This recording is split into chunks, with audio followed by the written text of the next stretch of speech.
Officer Nolan Reed stood frozen in the narrow service corridor behind the precinct, one hand still resting on the push bar of the back door, the other instinctively moving toward his radio. But he didn't press the button. He didn't move at all. Because 6 feet in front of him, his canine partner Finn, a 70-pound Belgian Malinois with 3 years of flawless service and a temperament file that used words like steady and reliable, was doing something Nolan had never seen before. Finn was growling, low, continuous, and directed at a little girl holding a crumpled paper bag. The girl couldn't have been older than 7. She wore a faded purple jacket 2 sizes too big, sneakers with fraying laces, and a positive expression that flickered between confusion and something else, something that looked like fear, but not fear of the dog. She stood perfectly still against the brick wall of the alley, her small fingers clutching the bag against her chest, her eyes locked not on Finn, but on Nolan himself, waiting, hoping. And that's when Nolan felt the first cold prickle of wrongness crawl up the back of his neck. Because he recognized her. Her name was Avery. She'd been coming to the precinct almost every day for 3 weeks now. Always at shift change, always alone, always with that same paper bag full of dog treats. The officers had started joking about it, about the quiet kid with the serious face who never asked for a tour or a badge sticker or a photo, who only wanted to feed Finn and then slip away before anyone could ask too many questions. Nolan had thought it was sweet, harmless, a kid who loved dogs and lived nearby. But now, standing in the dim orange glow of the alley's single security light, watching Finn's lips pull back just enough to show teeth, he realized he'd missed something, something important. Finn never growled at children. Nolan took a slow breath and crouched down, keeping his movements calm and deliberate. His knees popped softly against the pavement. He could feel his pulse ticking faster in his throat, could hear the distant hum of traffic from the main street 2 blocks over, could smell the faint metallic tang of the dumpster near the fence line. Everything felt too sharp, too still. Finn's growl hadn't stopped, hadn't even softened. The dog's body was coiled tight, his weight shifted forward onto his front paws, his dark eyes fixed on Avery with an intensity that made Nolan's stomach twist. "Hey, Avery," Nolan said quietly, keeping his voice steady and low. "It's okay. He's being weird tonight. I don't know what's gotten into him." He forced a small smile, the kind he'd used 100 times with scared witnesses and confused kids, and reached out slowly to rest one hand on Finn's shoulder. The dog's muscles were rigid beneath his palm, trembling. "You brought treats again, huh? That's really nice of you." Avery nodded once, but she didn't smile back. She didn't move closer.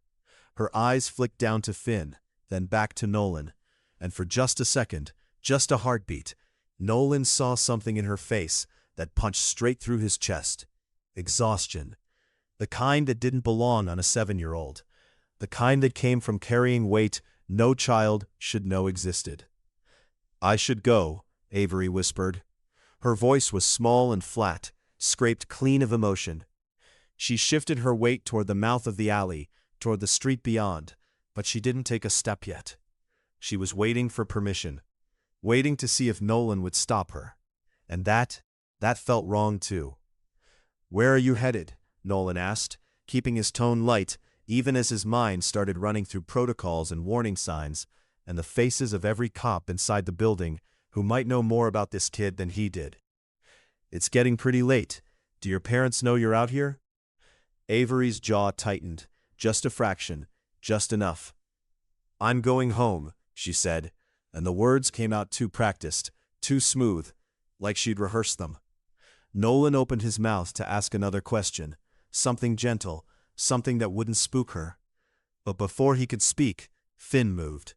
The dog surged forward 2 steps, not lunging, not aggressive, but deliberate and fast, and planted himself directly between Avery and the alley exit. His growl cut off, his ears swiveled back, and then he did something that made Nolan's breath catch in his throat. Finn sat down, blocking her path, staring up at Nolan with an expression that working handlers learn to read like text, and the message was crystal clear. Don't let her go. Nolan's pulse kicked hard against his ribs. His hand tightened on Finn's shoulder, and he felt the shift in his own chest, the moment when instinct overrode politeness and training overrode hesitation. Something was wrong. Finn knew it, and now Nolan knew it too. He rose slowly to his feet, his eyes never leaving Avery's face, and he saw the exact second she realized she wasn't going to be allowed to leave. Her shoulders pulled inward, her fingers clenched tighter around the paper bag, her lips pressed into a thin, trembling line. "Avery," Nolan said softly, and this time he didn't smile. This time he let the weight of his concern show in his voice, let her see that he wasn't going to pretend anymore. "I need you to talk to me. Really talk to me. Where do you live? Who takes care of you?" She shook her head, once, sharp, definite. "Sweetie, I can't let you walk out of here if I don't know you're safe," Nolan continued, and he took one careful step to the side, positioning himself so that he and Finn formed a loose barrier across the alley mouth. Not trapping her, not yet, but not letting her slip away into the dusk either. "You've been coming here every single day for weeks, always alone, always at the same time, and you never stay long enough for anyone to ask questions. That tells me maybe you don't want to answer those questions, and that worries me." Avery's breathing quickened. Nolan could see her chest rising and falling beneath the oversized jacket, could see the way her gaze darted past him toward the street, like she was measuring the distance, calculating whether she could bolt. But Finn was still sitting there, still watching her, still radiating that strange, unshakable certainty that something about this girl needed protecting or preventing.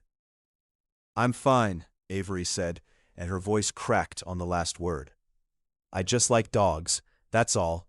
I'm not doing anything wrong." "I know you're not," Nolan said gently, and he meant it. She wasn't the problem. She was the victim of one. He could feel it now, solid and cold in his gut. "But I think maybe somebody else is, and I think maybe you're scared to tell anyone about it."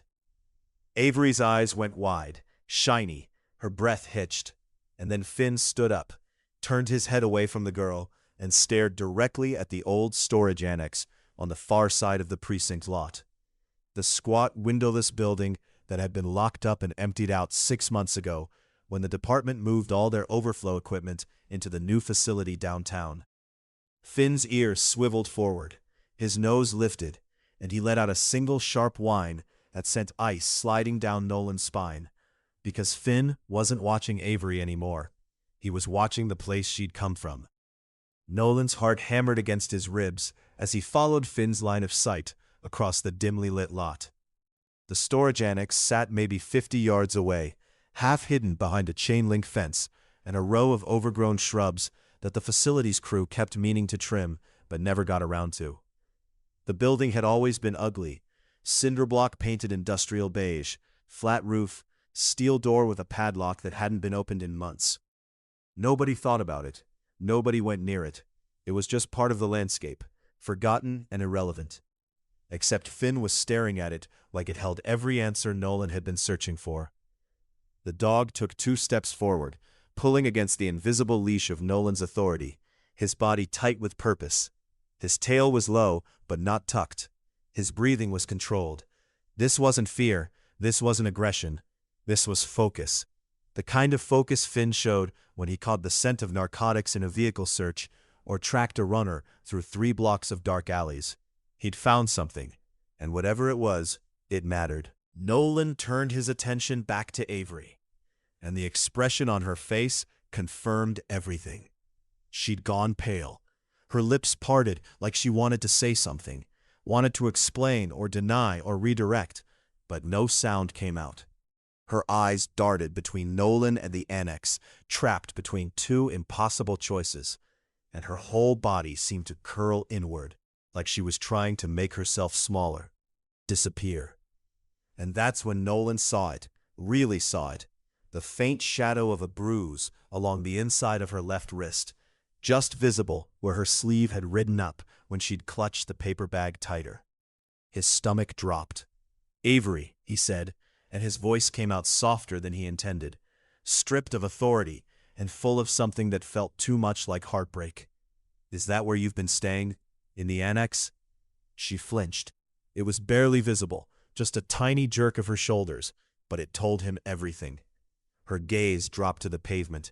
Her fingers twisted against the bag until the paper crinkled and tore at one corner. She didn't answer. She didn't need to. Finn whined again, louder this time, and turned back toward Nolan with an expression that might as well have been words. "Go. Now. Check." Nolan's radio crackled softly on his belt, a burst of static and muffled voices from inside the building, but he didn't reach for it. Not yet. He needed to do this right, needed to make sure Avery didn't run the second he turned his back, needed to make sure she understood that whatever happened next, she wasn't in trouble. He crouched down again, bringing himself to her eye level, and let his hands rest on his knees in a posture that was open, non-threatening, patient. "I'm not mad at you," Nolan said quietly, and he made sure she could see his face, see that he meant it. "I'm not going to yell, and I'm not going to hurt you, but I need to know what's going on. I need to know if you're safe, and I need to know if someone hurt you." Avery's breathing hitched. Her chin trembled. She bit down on her lower lip so hard Nolan was afraid she'd draw blood, and for a long moment she just stood there, shaking, silent, holding everything in with the kind of desperate control that came from practice, from necessity. And then, so quietly he almost didn't hear it, she whispered, "He said nobody would believe me." The words hit Nolan like a fist to the chest. "Who said that?" he asked, and he fought to keep his voice calm, even as anger started to burn hot and sharp beneath his sternum. "Who told you that, sweetheart?" Avery shook her head. Tears spilled over and tracked down her cheeks, but she didn't make a sound. She just stood there, crying in silence, and Nolan realized with a sick twist of clarity that she'd learned how to do that, learned how to cry without noise, because noise brought consequences. Finn moved closer to Avery, his earlier tension dissolving into something softer, something protective, and he pressed his shoulder gently against her leg. She startled at the contact, then looked down at him, and for the first time since Nolan had stepped into the alley, something in her face cracked open.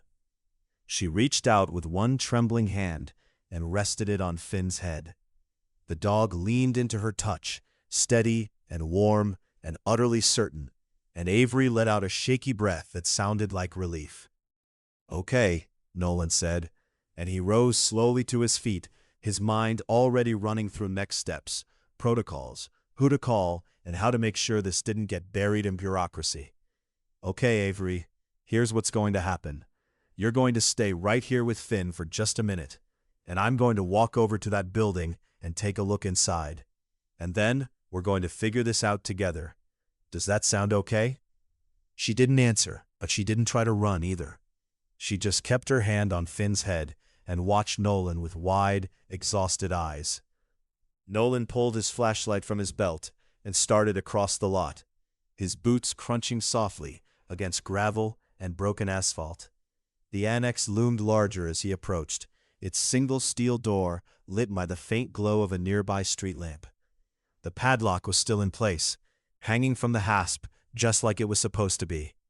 But when Nolan got close enough to really look, close enough to run his light over the surface, he saw the scratches around the lock shackle. Fresh scratches, thin and shallow, the kind made by someone prying the lock open without a key and then snapping it closed again to hide the evidence. His jaw tightened. He pulled a pair of gloves from his pocket, snapped them on, and tested the lock. It opened with a soft click. No resistance, no key required. Someone had broken the mechanism weeks ago and had been coming and going ever since. Nolan's pulse hammered in his ears as he pulled the door open and stepped inside, sweeping his flashlight across the dark interior. The smell hit him first, stale air, old concrete, and something faintly sour that made his stomach turn. The beam of his light cut through the darkness and landed on a corner of the room where a pile of folded blankets sat on top of a flattened cardboard box. Next to it was a small backpack, a plastic water bottle, and a scattering of empty granola bar wrappers. On the wall above the makeshift bed, someone had taped a picture, a crayon drawing of a dog that looked almost exactly like Finn. Nolan's throat tightened. He moved deeper into the room, his light catching more details with every step. A child's jacket hung from a nail on the wall, a pair of socks carefully folded, a toothbrush resting on the edge of an overturned crate. This wasn't a hiding place someone used for a night or two. This was a home, or the closest thing to one that a 7-year-old girl could build when she had nowhere else to go. Nolan turned slowly, his light sweeping across the rest of the space, and that's when he saw the other things. The things that made his hands shake and his vision narrow. A torn piece of paper with a phone number scribbled in adult handwriting. A man's work glove, stained and discarded in the corner. And on the floor near the door, a small smear of something dark that might have been dirt but looked too much like dried blood. He stepped back out into the night, his chest tight and his mind racing. And when he looked across the lot toward the alley, Avery was still standing there with Finn pressed against her side. She was watching him, waiting, and Nolan knew with absolute certainty that whatever came next, whatever he had to do to keep this child safe, there was no walking away. Not now, not ever. He pulled his radio from his belt, keyed the mic, and spoke in a voice that was steady and cold and full of purpose. "Dispatch, this is Reed. I need child services, a supervisor, and a detective to my location immediately. We have a situation." The response came back in less than 10 seconds. Dispatch's voice clipped and efficient, already pulling up codes and routing calls. Nolan didn't wait for confirmation. He slipped the radio back onto his belt and turned toward Avery, his mind working through the next 5 minutes with the kind of clarity that only came when everything else fell away. And the only thing that mattered was standing right in front of him. She was still there in the alley, one hand resting on Finn's shoulders, her eyes tracking Nolan's every movement with the hypervigilance of someone who learned to read adults the way most kids read picture books. Watching for anger, watching for lies, watching for the moment when help turned into something worse. Nolan walked back slowly, his boots scraping against the pavement, and he kept his hands visible and his posture loose, non-threatening. When he reached the edge of the alley, he crouched down again, putting himself at her level, and let the silence stretch for just a moment before he spoke. "Avery," he said quietly, and he made sure his voice carried nothing but steadiness and truth. "Some people are going to come here in a few minutes. Good people. People whose job it is to make sure kids are safe and taken care of. They're going to want to talk to you. They're going to ask you questions. And I know that probably sounds scary, but I'm going to be right here the whole time. So is Finn. We're not going anywhere." Avery's fingers tightened in Finn's fur, her knuckles going white, and her breath came faster. "Are you going to make me go back?" she whispered, and the question came out so small and broken that Nolan felt something crack open in his chest. "Please don't make me go back. Please." Nolan shook his head slowly, deliberately, and he let her see the absolute certainty in his face. "No," he said, "I'm not going to send you back to anyone who hurt you. That's a promise. But I need you to tell me who that person is. I need you to tell me what happened, so we can make sure it never happens again." Avery's lips trembled.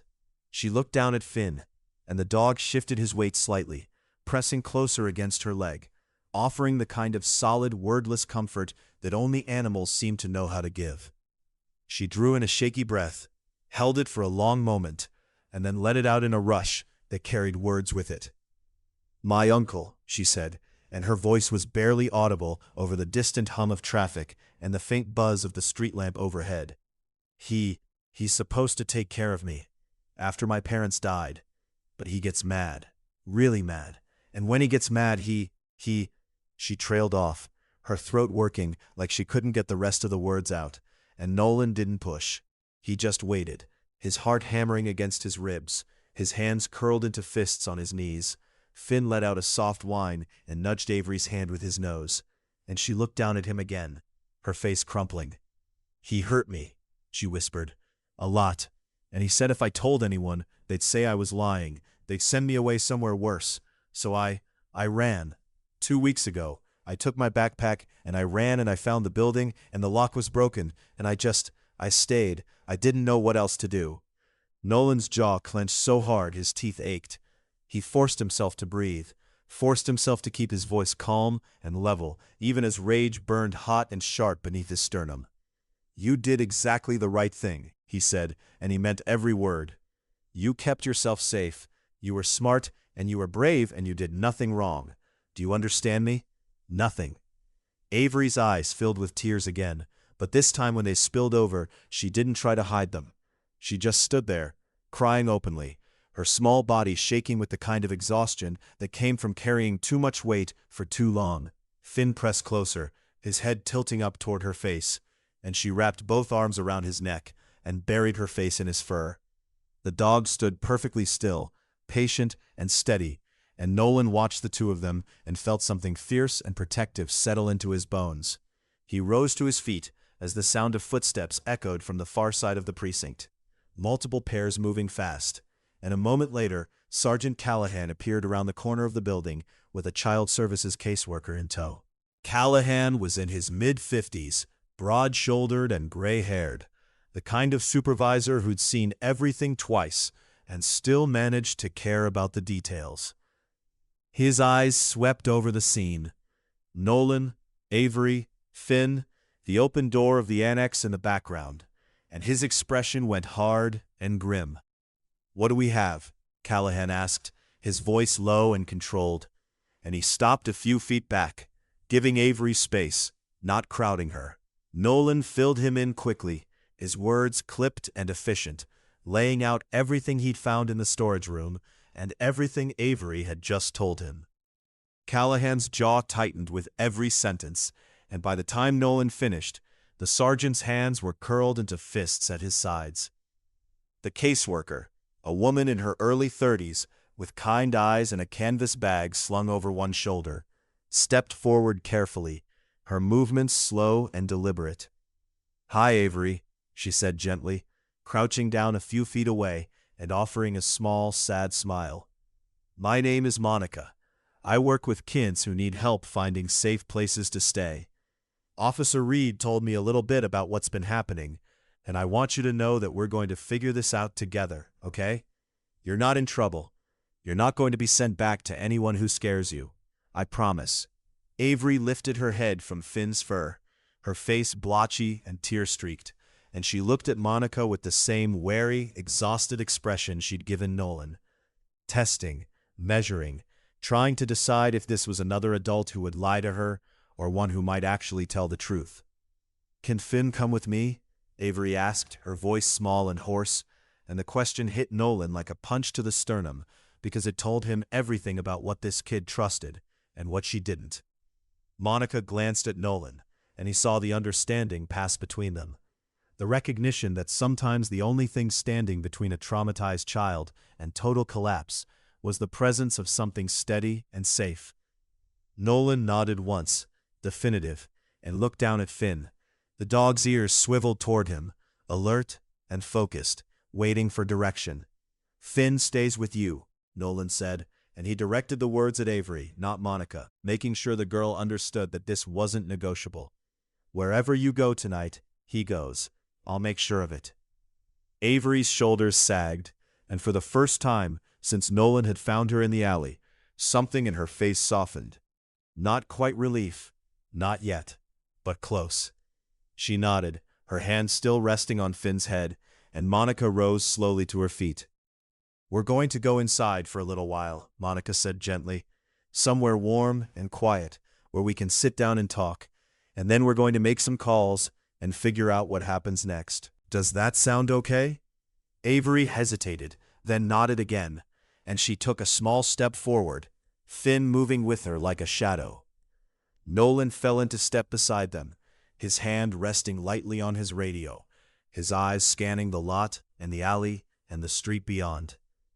Callahan followed a few paces back, already pulling his phone from his pocket, already making the calls that would set everything else in motion. They crossed the lot together, a small, quiet procession under the dim glow of the street lamps. And as they reached the back door of the precinct, Nolan glanced down at Avery and saw the way she kept one hand tangled in Finn's fur, holding on like he was the only solid thing left in a world that had tried to break her. And Nolan made a silent promise, there in the threshold between the night and the light, that he would do whatever it took to make sure she never had to let go. The interview room on the second floor was small and painted the kind of soft beige that was supposed to be calming, but mostly just looked tired. Monica sat across from Avery at a narrow table, a folder open in front of her, and a paper cup of hot chocolate cooling between them. Finn lay on the floor beside Avery's chair, his head resting on his paws, his eyes half closed, but his ears still tracking every sound in the hallway beyond the closed door. Nolan stood near the window, far enough back to give them space, but close enough to intervene if Avery needed him to. He could see his own reflection in the glass, the hard line of his jaw, the tension in his shoulders, the way his hands kept curling and uncurling at his sides, like they wanted to hit something. Monica's voice was gentle and patient as she walked Avery through the questions, asking about her uncle's name and address, about how long she'd been living with him, about the first time he hurt her. Avery answered in a voice that was flat and mechanical, like she was reading from a script she'd memorized a long time ago. She didn't cry anymore. She just sat there with her hands folded in her lap and her eyes fixed on the table, reciting the details of her own nightmare, with the kind of detachment that made Nolan's chest ache. Her uncle's name was Dennis Kirby. He was her mother's older brother. He'd taken custody of Avery 6 months ago after her parents died in a car accident, and for the first few weeks, everything had been fine, quiet, normal. But then the drinking started, and the yelling, and then the hitting. Avery's voice didn't waver when she described the bruises on her arms and the split lip that had taken a week to heal, and the night 2 weeks ago when Dennis had shoved her so hard she'd hit the corner of the kitchen counter and thought for a moment that something inside her had broken. That was the night she'd run. Monica's pen moved steadily across the page, capturing every word, and when Avery finally stopped talking, the silence in the room felt heavy and suffocating. Monica set the pen down and reached across the table, not touching Avery, but close enough to offer the possibility of contact. "You are incredibly brave," Monica said quietly, and her voice carried the kind of respect that came from years of hearing stories just like this one, and never once getting used to them. "And I want you to know that what happened to you was not your fault. Not any of it. Adults are supposed to take care of kids. They're supposed to keep you safe. And when they don't, when they hurt you instead, that's on them, not you." Avery's throat worked, and she nodded slowly, but Nolan could see the doubt still lingering in her eyes, the fear that maybe, somehow, this would all get twisted around and she'd end up back in that house with Dennis and everything would be worse than before. Monica pulled her phone from her bag and glanced at the screen, then looked up at Nolan with an expression that made his stomach tighten. "I just got confirmation from the database," she said, her tone shifting into something harder, more clinical. "Dennis Kirby filed a missing persons report on Avery 9 days ago.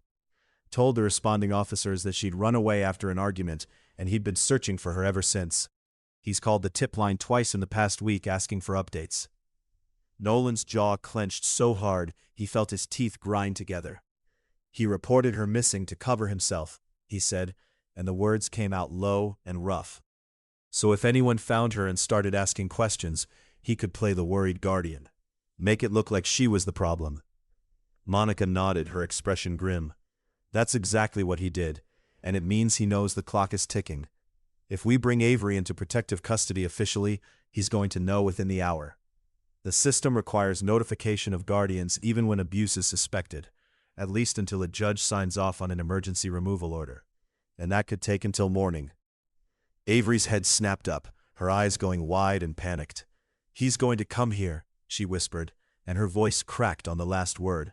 "He's going to find me, and he's going to take me back and—" "No," Nolan said, And he moved away from the window, crossing the room in 3 long strides and crouching down beside Avery's chair.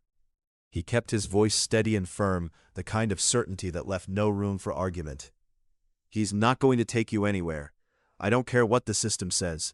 I don't care if he shows up at the front desk with a lawyer and a court order. Do you understand me?" Avery stared at him, her breath coming fast and shallow, and then she looked down at Finn. The dog lifted his head and met her gaze, his dark eyes calm and unwavering, and something in Avery's face steadied. She nodded once, quick and jerky, and her hand dropped to rest on Finn's shoulders. Monica's phone buzzed against the table, and she glanced at the screen again. Her expression shifted, tightened, and she looked up at Nolan with something that might have been dread. "He's here," she said quietly. "Dennis Kirby just walked into the lobby. He's asking for his niece." The room went very still.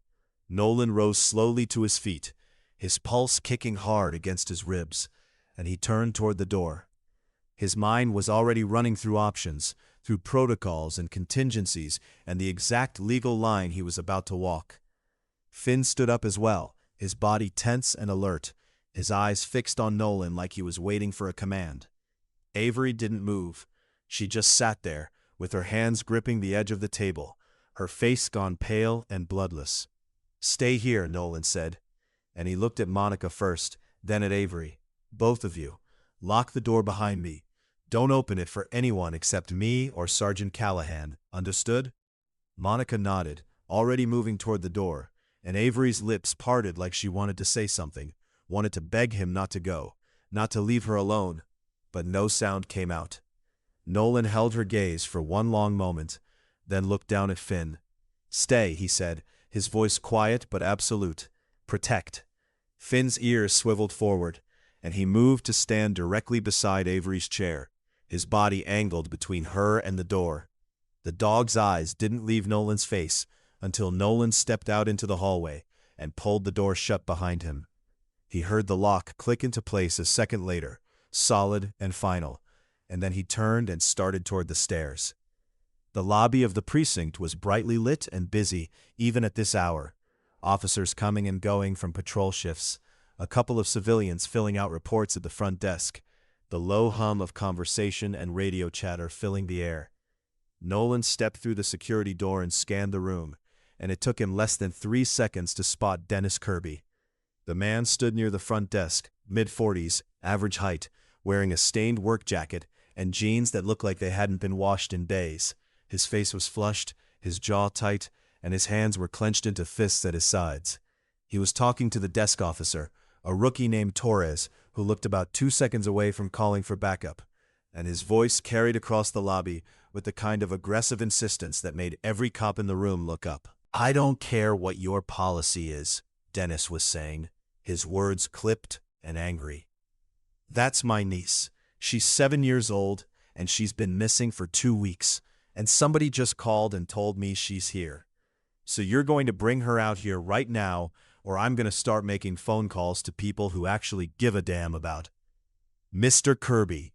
Nolan's voice cut through the noise like a blade, cold and flat and edged with authority. Dennis's head snapped around, his eyes narrowing as he took in Nolan's uniform and the badge clipped to his belt. Nolan crossed the lobby slowly, deliberately, his boots striking the tile with measured precision, and he stopped about 6 feet away, close enough to be heard, far enough to keep space between them. "I'm Officer Reed," Nolan said, his tone professionally neutral even as his pulse hammered in his ears. "I'm the one who found Avery tonight, and I'm the one who's been talking to her about why she ran away." Dennis's jaw tightened, and something flickered in his eyes, something that might have been anger or might have been fear. "She's a confused kid," he said, his voice dropping into something that was probably supposed to sound reasonable.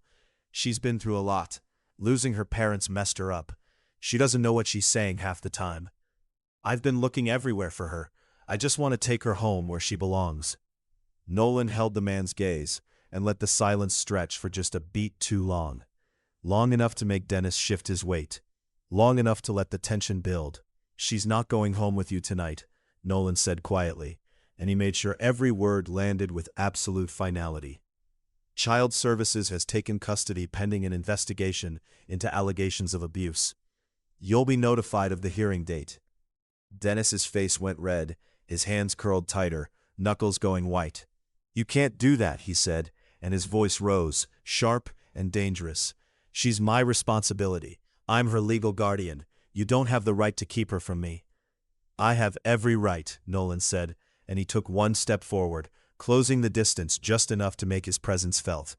Because she came to us covered in bruises and terrified. Because she's been sleeping in an abandoned storage room for 2 weeks to get away from you. And because the second I let you walk out of here with her, I'd be putting a child in danger. So no, she's not going anywhere with you. Not tonight, not ever if I have anything to say about it. Dennis's breathing quickened, his chest rising and falling in sharp, angry bursts. And for a moment, Nolan thought the man might actually take a swing, might lunge forward and force this into something physical. But then Callahan appeared at Nolan's shoulder, solid and immovable, and 2 more officers drifted closer from the far side of the lobby. The math shifted. The threat dissolved. Dennis took a step back, his face twisting into something ugly. This isn't over, he said, his voice shaking with barely controlled rage. I know people. I know lawyers. You're going to regret this. Maybe, Nolan said, his tone unchanged, but she won't. Dennis stared at him for one long, furious moment, then turned and shoved his way out through the front doors, letting them slam shut behind him. The lobby went quiet. Nolan stood perfectly still, his heart hammering, his hands still clenched at his sides. And he didn't move until Callahan rested one hand on his shoulder. You good? Callahan asked quietly. Nolan nodded once, then turned and headed back toward the stairs. Avery was still sitting at the table when Nolan came back through the door, her hands folded in her lap, and her eyes tracking his every movement, with the kind of hypervigilance that made his chest ache. Finn stood up the moment Nolan entered, tail wagging once in acknowledgement, before settling back down beside the girl's chair. Monica was standing near the window, her phone pressed to her ear, her expression tight and focused as she spoke in low, clipped tones to someone on the other end of the line. Nolan crossed the room slowly and crouched down beside Avery's chair, bringing himself to her eye level. Her face was pale and drawn, exhaustion etched into every line, but her eyes were sharp and alert, waiting for him to tell her what came next, waiting to hear whether she was safe or whether everything he'd promised had been a lie. He's gone, Nolan said quietly, and he made sure his voice carried nothing but steadiness and truth. He left, and he's not coming back tonight. Avery's shoulders sagged just a fraction, and she let out a breath she'd been holding for too long. But he's going to come back, she whispered, and the certainty in her voice cut straight through Nolan's chest. He always comes back. Not this time, Nolan said, and he held her gaze without blinking. Because while you were up here, Sergeant Callahan made some calls. We contacted detectives who specialize in cases like this, and they're already pulling records, medical reports, school attendance, neighbor complaints, everything, and what they're finding is backing up everything you told us. Monica ended her call and turned toward them, her expression shifting into something that looked like grim satisfaction. She moved closer to the table and sat down across from Avery, her hands folded on the surface in front of her. The emergency removal order just got signed by a judge, Monica said gently, her voice carrying the weight of something official and irreversible. That means you're officially in protective custody now, Avery. Your uncle has no legal authority to take you anywhere, and the detectives have enough evidence to charge him with multiple counts of child abuse and endangerment. He's going to be arrested within the next few hours. Avery's breath hitched, and her hands tightened in her lap. She looked down at Finn, and the dog shifted closer, pressing his shoulder against her leg in that solid, wordless way that seemed to say everything language couldn't. What happens to me now? Avery asked, and her voice came out so small and fragile that Nolan felt something crack open in his chest all over again. Tonight, you're going to stay in a safe house with a foster family who's been cleared and trained for emergency placements. Monica said, her tone gentle but firm. They're good people. They have a daughter about your age, and they've been told that you've been through something really hard, so they're going to give you space and time and let you decide how much you want to talk. Tomorrow, we'll start figuring out the longer-term plan.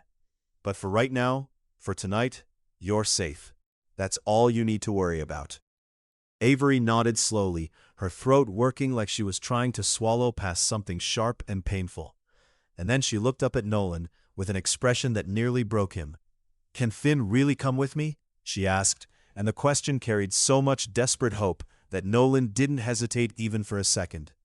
"He's going with you," Nolan said, and he glanced at Monica for confirmation. She nodded once, a small, sad smile tugging at the corner of her mouth, and Nolan turned his attention back to Avery.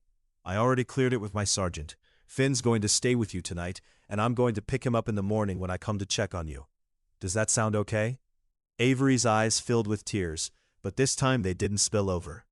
She just blinked hard and nodded, her hand dropping to rest on Finn's head, fingers tangling in his fur like she was anchoring herself to something real and solid. Monica stood up and gathered her bag, slipping her phone into the side pocket and pulling out a set of keys. "The family is expecting us in about 20 minutes, she said quietly, glancing at Nolan. "I'll drive her over. You're welcome to follow if you want to see where she'll be staying." Nolan rose to his feet and nodded. "I'll follow," he said, and his voice left no room for negotiation. He wasn't letting Avery out of his sight until he was absolutely certain she was somewhere safe. They left the precinct through the back entrance, Monica leading the way, with Avery walking close beside her, one hand still resting on Finn's shoulders. Nolan followed a few steps behind, his eyes scanning the parking lot and the street beyond, his body tense and ready, even though he knew Dennis Kirby wasn't stupid enough to come back tonight. Not with half the precinct on alert and detectives already building a case against him. The drive took 15 minutes, winding through quiet residential streets lined with old trees and houses with porch lights glowing warm against the darkness. Monica's car pulled into the driveway of a small 2-story home with a neatly kept yard and flowers in window boxes, and Nolan parked on the street just behind her. The front door opened before they'd even made it halfway up the walk, and a woman in her early 40s stepped out onto the porch, her expression soft and welcoming. Her name was Laura, and she crouched down to Avery's level the moment they reached the steps, her voice gentle and unhurried as she introduced herself and explained that her daughter Emma was already asleep upstairs, but would be excited to meet Avery in the morning. She didn't ask questions. She didn't push. She just opened the door wider and gestured for Avery to come inside. And when Finn followed without hesitation, Laura smiled and said she'd always wanted a dog in the house. Nolan stood on the porch and watched as Avery stepped through the doorway, her small frame silhouetted against the warm light from inside, and he felt something loosen in his chest. Not relief, not yet, but close. Monica stayed inside for a few minutes, going over details with Laura in low, quiet tones, and when she finally came back out onto the porch, she stopped beside Nolan and let out a long, slow breath. "She's going to be okay," Monica said softly, and it sounded like she was trying to convince herself as much as him. "It's going to take time, a lot of time, but she's strong, stronger than most kids I've worked with." Nolan nodded, his gaze still fixed on the house, on the glow of light through the windows, and the faint sound of voices drifting out into the night. "What happens with the uncle?" he asked, his voice low and hard. "Detectives are executing a search warrant on his house right now," Monica said. "They'll arrest him tonight, and based on what Avery told us and what they're finding in the house, he's not getting bail. He's going to stay locked up until trial. And after that," she paused, her jaw tightening, "after that, he's going away for a long time." Nolan's hands curled into fists at his sides, and he forced himself to breathe, forced himself to let go of the anger that had been burning hot and sharp in his chest since the moment he'd seen the bruises on Avery's wrist. "Good," he said quietly. "That's good." Monica rested one hand briefly on his shoulder, a gesture of solidarity and shared exhaustion. and then she turned and headed back toward her car. Nolan stayed on the porch for another moment, his eyes on the house, and then he turned and walked back to his cruiser. Finn would stay with Avery tonight, and tomorrow, Nolan would come back and check on her, and the day after that, and the day after that, for as long as it took to make sure she understood that she wasn't alone anymore, that she didn't have to hide, that someone had finally heard her and believed her and refused to let her disappear. 3 weeks passed in a slow, careful rhythm that felt less like recovery and more like learning how to breathe again. Nolan returned to Laura's house the morning after that first night, arriving just after dawn, with a thermos of coffee and a bag of pastries that he left on the porch step because he wasn't sure if showing up empty-handed would make him look like he was just checking a box instead of actually caring. Laura had answered the door with a tired but genuine smile and told him that Avery had slept through the night for the first time in weeks, curled up on the couch with Finn sprawled across her feet like a living blanket. Nolan had stayed for 20 minutes, long enough to see Avery come downstairs in borrowed pajamas that were 2 sizes too big, long enough to watch her face light up when she saw Finn waiting in the entryway, long enough to know that she was safe. He'd gone back the next day, and the day after that, and somewhere in that string of quiet visits, it stopped feeling like duty and started feeling like something he couldn't quite name but didn't want to let go of. Dennis Kirby was arraigned 4 days after his arrest, and the detectives had built a case so airtight that his public defender didn't even try to argue for bail. The search warrant had turned up photographs, medical records that Kirby had hidden, and testimony from neighbors who'd heard Avery crying through the walls and hadn't known what to do about it. The prosecutor filed formal charges: aggravated child abuse, unlawful restraint, and endangering the welfare of a minor. And the judge set a trial date 6 months out. Monica told Nolan over coffee one morning that Kirby's lawyer was already floating the idea of a plea deal, trying to reduce the sentence in exchange for a guilty plea. But the DA wasn't interested. They wanted a conviction, they wanted a message sent, and they wanted to make sure that Avery never had to go back. Laura and her husband Marcus formally applied to become Avery's foster parents 2 weeks into the placement, and the caseworkers fast-tracked the evaluation because the fit was so obvious it felt like something that had been waiting to happen all along. Avery had bonded with Laura's daughter Emma almost immediately, the 2 girls spending hours in the backyard building elaborate obstacle courses for Finn and drawing pictures that they taped to the refrigerator. Laura enrolled Avery in the local elementary school, worked with a trauma counselor to help her process what had happened, and never once pushed her to talk before she was ready. And slowly, gradually, Avery started to come back to herself, started to smile without looking over her shoulder first, started to laugh without flinching. Nolan visited every few days, sometimes in uniform and sometimes off duty, and every time he pulled into the driveway, Avery would appear on the porch within seconds, her face lighting up the moment she saw Finn jump out of the cruiser. The dog had become a fixture in her new life, a bridge between the girl she'd been and the girl she was learning to become. And Nolan had quietly arranged with his sergeant to extend Finn's visits beyond what policy normally allowed. Nobody argued, nobody questioned it, because everyone who'd been there that night understood that Finn hadn't just found Avery in that alley, he'd saved her. On a cold Saturday morning in early November, Nolan drove out to Laura's house, with Finn in the back seat and a bag of dog treats resting on the passenger seat beside him. The trees lining the street had gone bare, their branches stark and skeletal against a sky that was flat and gray, and the air smelled like rain and wood smoke. He parked in the driveway and let Finn out, and before he'd even made it halfway to the porch, the front door swung open and Avery came running out, her jacket unzipped and her sneakers untied, moving with the kind of unguarded joy that still caught Nolan off guard every time he saw it. "Finn!" she shouted, and the dog's tail started wagging so hard his whole body moved with it. He dropped into a playbow the moment Avery reached him, and she threw her arms around his neck and buried her face in his fur, laughing as he licked her cheek. Nolan stopped a few feet back and just watched, his chest tight with something that felt too big to name. Laura stepped out onto the porch, a mug of tea cradled in her hands, and she smiled at Nolan with the kind of quiet understanding that came from knowing what it meant to watch someone heal. "She's been asking about you all week," Laura said, her voice carrying easily across the yard. "Wanted to make sure you'd be here today." Nolan nodded, his throat working past something sharp.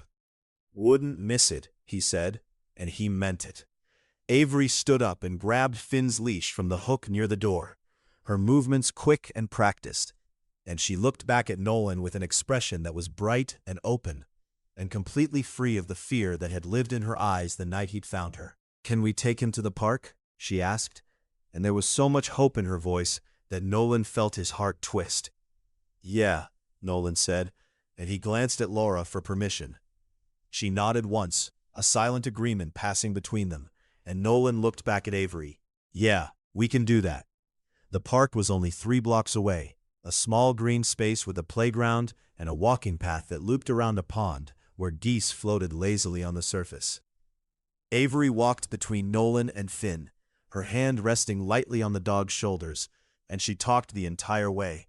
About school, about a science project she was working on with Emma, about the book she was reading, and the new foster kitten that Laura had brought home last week. Her voice was light and easy, full of the kind of ordinary joy that kids were supposed to carry, and Nolan listened and nodded and felt something settle deep in his chest, something that felt like peace. They reached the park and Avery unclipped Finn's leash in the open field, and the dog took off running, his body a blur of motion as he chased after a tennis ball that Avery had pulled from her jacket pocket. She laughed and ran after him, her arms outstretched, and Nolan stood at the edge of the field and watched her with his hands shoved into his pockets, and his heart full of something he couldn't quite name.